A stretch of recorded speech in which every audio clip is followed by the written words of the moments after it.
The clock struck midnight, its final toll reverberating through the prison chapel like a death knell, when an impossible sight stopped time itself. A man in a tattered orange jumpsuit knelt before a statue of the Virgin Mary, his forehead pressed to the cold floor, tears streaming down his face. 5 guards, clad in crisp blue uniforms, stood frozen against the green walls, their hands clasped in stunned reverence. Then, as the last second ticked away, a radiant golden light erupted from the statue, bathing the room in an ethereal glow that defied logic. The prisoner lifted his head, a fragile smile breaking through his despair, and what happened next would unravel the mystery of a man everyone had written off as lost. His name was Danny Callahan, a 38-year-old former Marine whose life had spiraled from heroism to infamy. Once a celebrated soldier from Riverton, Ohio, he'd earned a Silver Star for saving his squad from an ambush in Afghanistan, his broad shoulders and steady hands a beacon of courage. But that glory had faded, replaced by the shadow of a murder conviction. The town had turned against him after he was found guilty of stabbing a man in a drunken brawl, a crime he swore he didn't commit. The evidence was overwhelming: his fingerprints on the knife, bloodstains on his clothes, and eyewitnesses who pointed accusing fingers. The jury deliberated for less than 2 hours, and the judge's gavel sealed his fate. Now, on November 12, 2025, Danny faced execution, a man abandoned by the world he once served. The chapel, with its stark walls, barred windows, and flickering fluorescent lights, was an unlikely stage for redemption. Yet, as his execution loomed, Danny made a request that baffled the prison staff and ignited whispers among the guards. He didn't ask for a last meal or a final call to family. Instead, he requested a private moment with the Virgin Mary statue, a weathered figure donated years ago by a local parish. Warden Harold Grayson, a grizzled man with deep, set eyes and a perpetual scowl, hesitated. He'd seen inmates grasp at desperate ploys, last-minute confessions, tearful pleas. But Danny's quiet resolve felt different, almost haunting. After a tense deliberation, Grayson approved, assigning 5 of his most trusted guards to oversee the moment, their presence a silent testament to the prison's unease. The guards escorted Danny into the chapel, their boots echoing on the linoleum floor. He moved slowly, his shackled ankles clanking with each step, his gaze locked on the statue. The Virgin Mary stood serene, her blue robe flowing like a cascade of peace, her hands clasped in eternal prayer. To the guards, it was just a piece of plaster, a symbol lost in a place of despair. To Danny, it was a lifeline. He dropped to his knees, the chains rattling like a mournful dirge, and began to pray. His words were not the polished recitations of a man seeking mercy, but a raw, broken plea that seemed to rise from the depths of his soul. The guards shifted uncomfortably, their hands hovering near their holsters, unsure whether to intervene or remain silent. Tension coiled in the air as minutes stretched into an eternity. Then, without warning, the statue began to glow. A soft, golden light pulsed from its base, spreading upward, illuminating the room in a warmth that felt alive.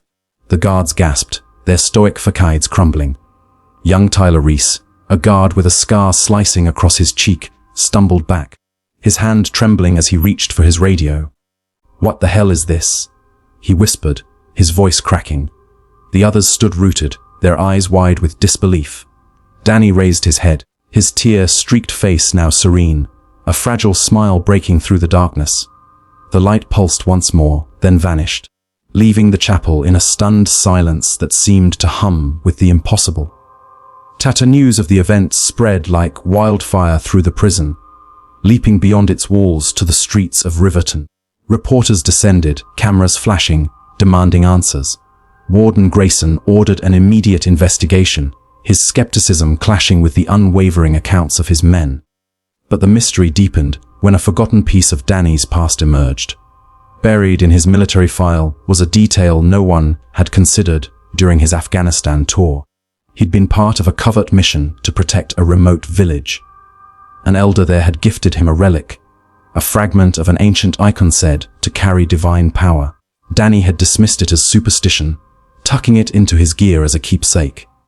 After his arrest, the relic had vanished, only to reappear years later in the possession of the parish, that donated the Virgin Mary statue. The revelation sent shockwaves through the community. Could this explain the light? Was it a miracle, a manifestation of the relic's power, or a trick of the mind? The prosecution doubled down, labeling Danny a cunning manipulator, weaving a final tale to escape justice. Yet, the guards' testimonies held firm. Tyler Reese, haunted by the glow, began visiting the chapel at night, seeking answers in the statue's silent gaze. Father Michael, the prison chaplain with kind eyes and a gentle demeanor, uncovered a series of letters Danny had written to his late mother.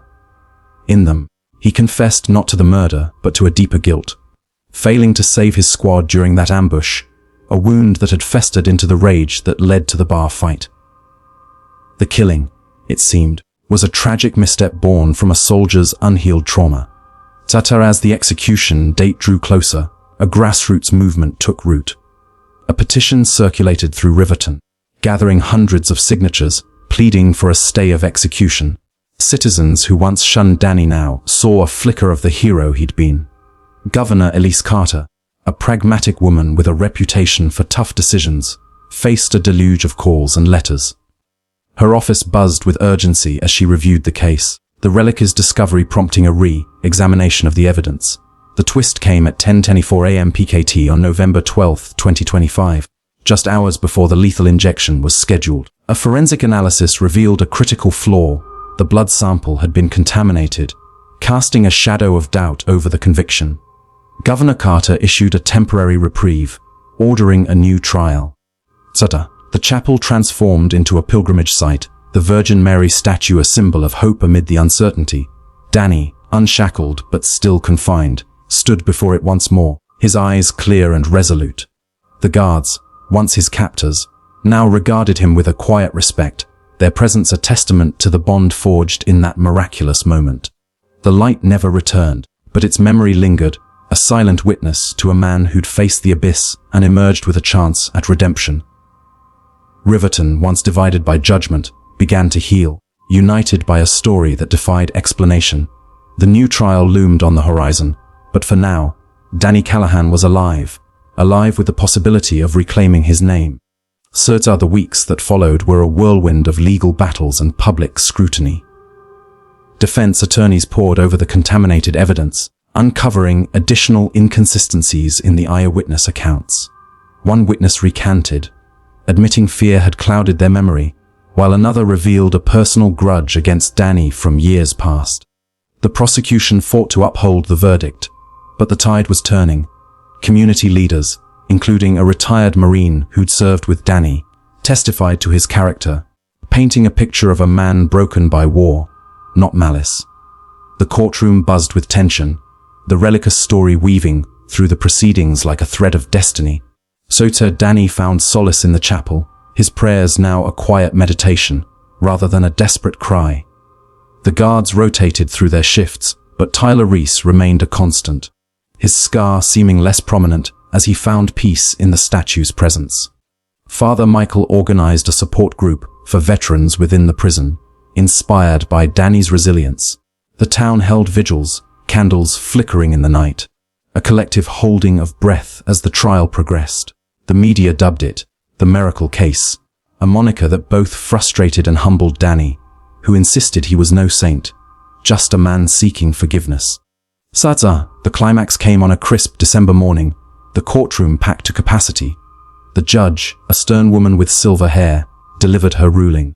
The evidence was insufficient to sustain the conviction. Danny was acquitted, the gavel's fall a sound of liberation rather than doom. The room erupted in applause, tears streaming down faces young and old. Danny stood, his orange jumpsuit replaced by a simple suit donated by a local veteran, and walked free. Outside, the crowd cheered, hands reaching out to touch him, not as a murderer, but as a symbol of second chances. He returned to Riverton a changed man, his first stop the chapel. The Virgin Mary statue stood as it always had, its serene gaze a reminder of that fateful night. Danny placed a single flower at its base, a silent thank you to the force, divine or otherwise, that had spared him.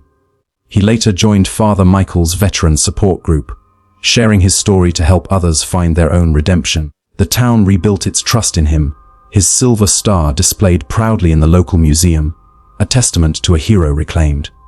Cha-cha-cha YouTube outro, what do you believe? Was this a miracle, a twist of fate, or the power of a community's faith?